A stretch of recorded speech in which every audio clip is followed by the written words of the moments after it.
आरोग्यम। सर्वे भवन्तु सुखिनः।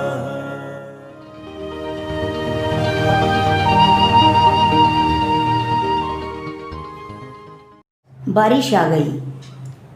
यूँ तो हर साल उसी समय पर मौसम बदलते हैं और बारिश यूँ तो बहुत सुहाना लगता है जब तपती गर्मी के बाद झमझम बरसात होती है।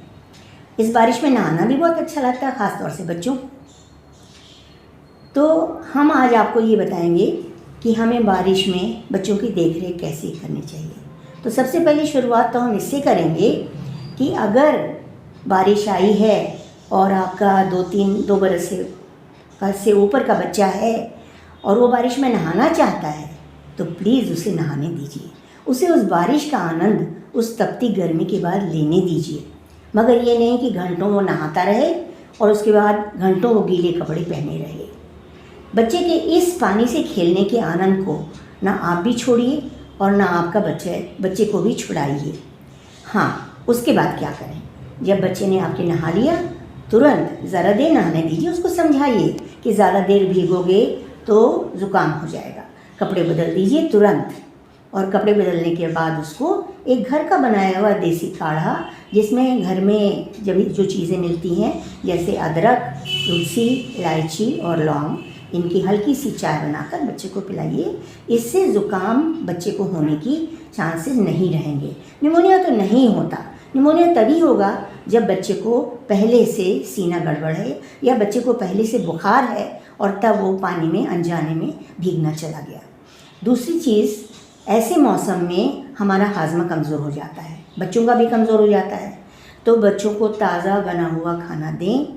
बाज़ार और खोंचे से खाने वाली चीज़ों का बिल्कुल बहिष्कार करें। वैसे तो चाहे बारिश हो या ना हो, इसकी आदत आप बच्चों में डालिए ही मत। पत्तों वाली सब्जियां ज़रा कम खाएं इस मौसम में, क्योंकि उसमें कीड़े होते हैं।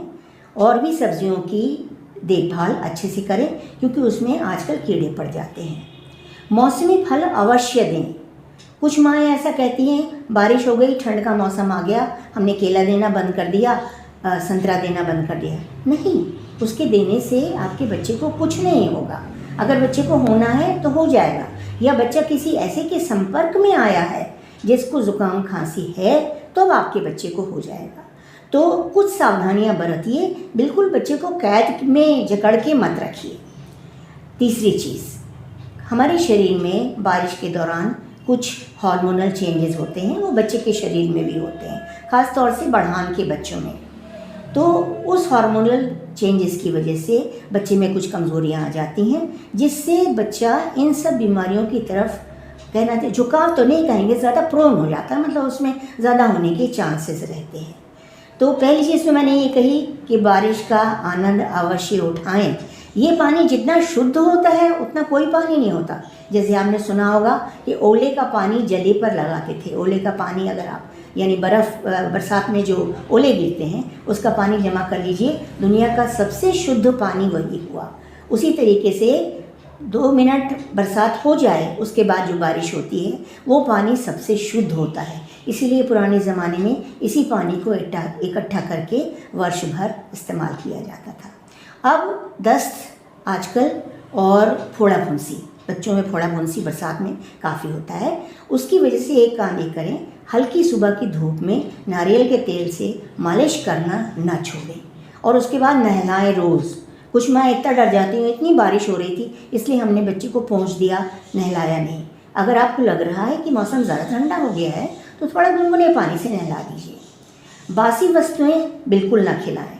आइसक्रीम, कोल्ड ड्रिंक यदि आप घर में आपने बनाई है तो बात दूसरी है, बाज़ार की तो आप बिल्कुल ना दें। इस मौसम में मक्खियों का और मच्छरों का प्रजनन ज़ोर पकड़ लेता है।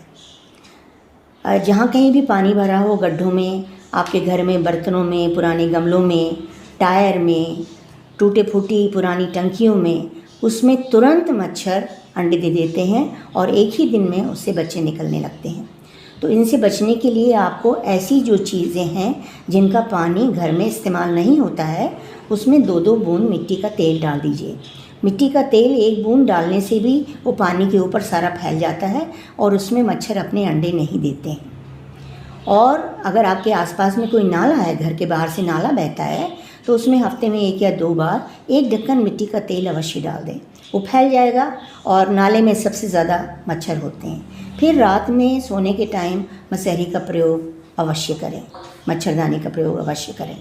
हम उसे मसहरी कहते हैं, आप लोग मच्छरदानी के नाम से जानते हैं। बच्चे अगर बाहर खुले में खेलना चाहते हैं शाम को, तो उनके हाथ पैरों में और चेहरे पर भी हल्का सा कड़वा तेल, सरसों का तेल लगा दें, जिसकी बदबू से या खुशबू जो भी कहिए, उससे मच्छर उनके पास नहीं आते हैं और उनको नहीं काटते हैं। मच्छरदानी का प्रयोग ज़रूरी है। कुछ लोगों को अभी भी सब कहते हैं हमारे घर में जाली लगी है। कितनी भी आपके घर में जाली लगी हो, जब आपके दरवाजे खुलते हैं तो उससे मच्छर अवश्य आ जाते हैं और मच्छर एक नहीं अनेकों रोग फैलाते हैं, इसलिए उनसे बचना ज़रूरी है। मक्खियाँ इसी तरीके से खुला सामान ना खरीदें। बच्चे को बाहर अक्सर देखा है मैंने कि बच्चे बाहर बैठे रहते हैं, नाक बहती रहती है, वो हाथ में टॉफ़ी लिए हैं या लॉलीपॉप लिए हैं या केला लिए हैं, जो बड़ी देर तक खाते रहते हैं और उनके मुंह में, नाक में सब और हाथ में मक्खियाँ बैठे रहती हैं। वो एक आध दफ़े हाथ से उड़ा देता है या माँ आती है उड़ा देती है, या आप सड़क पे जाओ तो ठेले में मिठाई बिकती है, उसके ऊपर ढेरों मक्खियाँ होती हैं। आपके जाते ही वो झाड़ू नुमा कोई चीज़ लेके वो मक्खियाँ उड़ा देता है। कोई भी खुला सामान बाज़ार से मत लीजिए, मक्खियों से दस्त, हैजा, कॉलरा ये सब होता है। तो इस मौसम में इनका हमें ख्याल रखना है और इनसे बचाव करना है।